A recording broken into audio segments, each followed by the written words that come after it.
Nama saya Doni Melana Ferdinansyah dengan NIM 4012411105 dari kelas D mahasiswa Fakultas Hukum semester 4 Universitas Bangka Belitung. Pada kesempatan kali ini saya akan membahas mengenai konsep-konsep negara dalam hukum laut internasional. Dalam kajian United Nations Convention on the Law of the Sea atau UNCLOS 1982, negara memiliki kedudukan yang berbeda-beda berdasarkan kondisi geografisnya.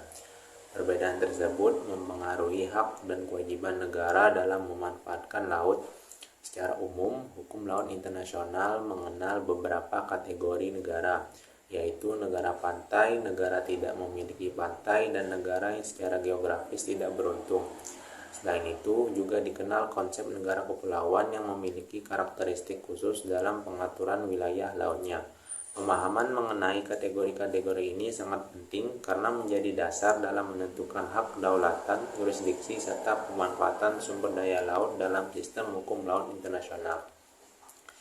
Negara pantai adalah negara yang memiliki garis pantai yang berbatasan langsung dengan laut atau samudera. Dalam perspektif hukum laut internasional, negara pantai memiliki kedudukan yang sangat penting karena memiliki berbagai hak kedaulatan atas wilayah laut yang berada di dekat wilayah daratnya. Berdasarkan ketentuan dalam United Nations Convention on the Law of the Sea, negara pantai berhak menetapkan beberapa zona maritim seperti laut teritorial, zona tambahan, zona ekonomi eksklusif atau ZEE, dan landas kontinen. Laut teritorial merupakan wilayah laut sejauh 12 mil laut dari garis pangkal yang berada di bawah kedaulatan penuh negara pantai. Artinya, negara memiliki kewenangan untuk mengatur penggunaan wilayah tersebut, termasuk pengaturan pelayaran, pemanfaatan sumber daya alam, serta perlindungan lingkungan laut.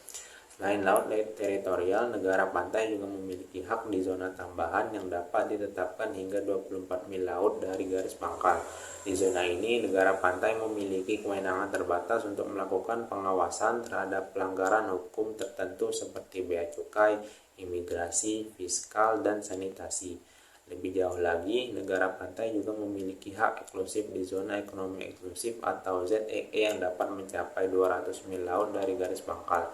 Di wilayah ini, negara pantai tidak memiliki kedaulatan penuh seperti di laut teritorial, namun memiliki hak berdaulat untuk melakukan eksplorasi, eksploitasi, konservasi, dan pengelolaan sumber daya alam, baik yang hidup maupun yang tidak hidup di perairan, dasar laut, maupun tanah di bawahnya.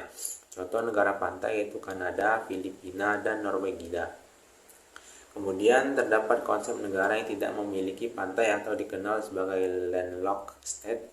Negara jenis ini adalah negara yang secara geografis tidak memiliki akses langsung ke laut karena seluruh wilayahnya dikelilingi oleh daratan negara lain.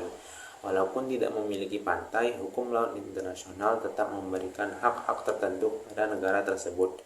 Hal ini diatur secara khusus dalam United Nations Convention on the Law of the Sea, terutama dalam ketentuan mengenai hak akses ke laut dan kebebasan transit. Negara yang tidak memiliki pantai diberikan hak untuk mengakses laut melalui wilayah negara transit dengan tujuan agar negara tersebut tetap dapat berpartisipasi dalam kegiatan perdagangan internasional dan pemanfaatan sumber daya laut.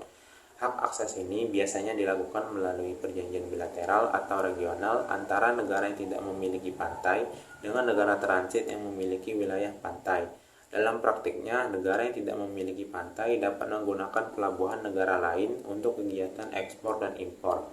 Selain itu, negara tersebut juga memiliki hak untuk memanfaatkan sebagian sumber daya hayati di zona ekonomi eksklusif negara pantai, khususnya apabila terdapat surplus sumber daya yang tidak dimanfaatkan oleh negara pantai. Pengaturan ini bertujuan untuk menciptakan keadilan dan keseimbangan dalam pemanfaatan sumber daya laut bagi semua negara. Contoh negara yang tidak memiliki pantai yaitu Laos, Swiss, dan Austria. Kategori berikutnya adalah negara yang secara geografis tidak beruntung atau geographically disadvantaged states. Negara ini sebenarnya memiliki pantai, tetapi kondisi geografisnya membuat negara tersebut tidak memiliki akses yang memadai terhadap sumber daya laut, terutama di zona ekonomi eksklusif. Contohnya adalah negara yang memiliki pantai yang sangat sempit atau berada di wilayah laut yang tertutup oleh ZEE negara lain. Karena kondisi geografis tersebut, kemampuan negara tersebut untuk memanfaatkan sumber daya laut menjadi terbatas. Dalam United Nations Convention on the Law of the Sea, negara yang secara geografis tidak beruntung diberikan kesempatan untuk ikut memanfaatkan sebagian sumber daya hayati di zona ekonomi eksklusif negara lain yang berada di wilayah yang sama atau wilayah regional yang berdekatan. Namun, pemanfaatan tersebut harus dilakukan melalui kerjasama dan perjanjian dengan negara pantai yang bersangkutan. Dengan demikian, hukum laut internasional berusaha menciptakan keseimbangan antara kepentingan negara pantai dengan negara yang memiliki keterbatasan geografis. Contoh negara ini yaitu Ethiopia, Bolivia, dan Nepal. Selain tiga kategori negara tersebut, hukum laut internasional juga mengenal konsep negara kepulauan atau archipelagic state. Negara kepulauan adalah negara yang seluruh wilayahnya terdiri dari satu atau lebih kepulauan dan dapat mencakup pulau-pulau lain yang terkait secara geografis, ekonomi, dan politik. Konsep negara kepulauan merupakan salah satu perkembangan penting dalam hukum laut internasional karena sebelumnya wilayah laut di antara pulau-pulau sering dianggap sebagai laut bebas.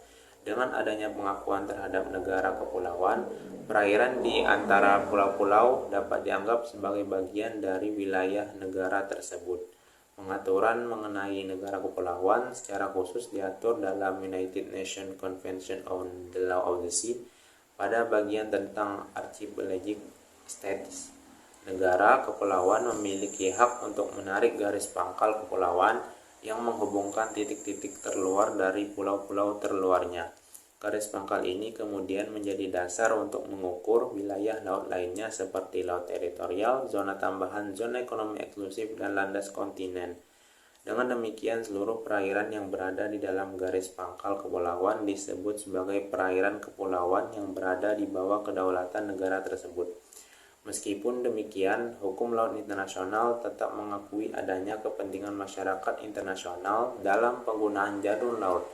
Oleh karena itu, negara kepulauan wajib memberikan hak lintas bagi kapal asing yang dikenal sebagai hak lintas damai dan hak lintas alur laut kepulauan. Hak ini memungkinkan kapal asing untuk melintasi perairan kepulauan sepanjang dilakukan secara damai dan tidak mengganggu keamanan negara kepulauan tersebut. Ketentuan ini mencerminkan keseimbangan antara kedaulatan negara dan kepulauan dengan kepentingan pelayaran internasional. Contoh negara kepulauan yang paling dikenal adalah negara kita sendiri, yaitu Indonesia, yang merupakan salah satu negara yang memperjuangkan pengakuan konsep negara kepulauan dalam hukum laut internasional. Sebelum konsep ini diakui, perairan di antara pulau-pulau Indonesia dianggap sebagai laut bebas, sehingga kapal asing dapat melintas tanpa pengaturan dari negara. Namun, setelah pengakuan konsep negara kepulauan dalam United Nations Convention on the Law of the Sea, Indonesia memiliki kedaulatan atas perairan di antara pulau-pulaunya, sehingga wilayah nasional menjadi lebih utuh dan terintegrasi. Secara keseluruhan, pengaturan mengenai berbagai jenis negara dalam hukum laut internasional menunjukkan bahwa sistem hukum internasional berusaha mengakomodasi berbagai kondisi geografis negara di dunia. Negara pantai memiliki hak yang luas atas wilayah laut yang berdekatan dengan daratannya, sementara negara yang tidak memiliki pantai dan negara yang secara geografis tidak beruntung tetap diberikan hak tertentu agar dapat berpartisipasi dalam pemanfaatan laut. Sementara itu, negara kepulauan memperoleh pengakuan atas kesatuan wilayahnya yang terdiri dari pulau-pulau dan perairan di antaranya. Dengan adanya pengaturan tersebut, hukum laut internasional tidak hanya mengatur batas-batas wilayah laut, tetapi juga menciptakan sistem yang berusaha adil bagi seluruh negara. Ketentuan dalam United Nations Convention on the Law of the Sea menjadi landasan utama bagi pengaturan hubungan antar negara dalam pemanfaatan laut, sekaligus menjadi dasar hukum internasional yang mengatur kedaulatan, yurisdiksi, serta kerjasama antar negara di bidang kelautan. Oleh karena itu, pemahaman terhadap konsep negara pantai, negara tidak memiliki pantai, negara yang secara geografis tidak beruntung, dan negara kepulauan sangat penting dalam mempelajari hukum laut internasional. Sekian pembahasan saya mengenai konsep-konsep negara dalam hukum laut internasional. Saya akhiri, wabillahi taufik wal hidayah. Wassalamualaikum warahmatullahi wabarakatuh.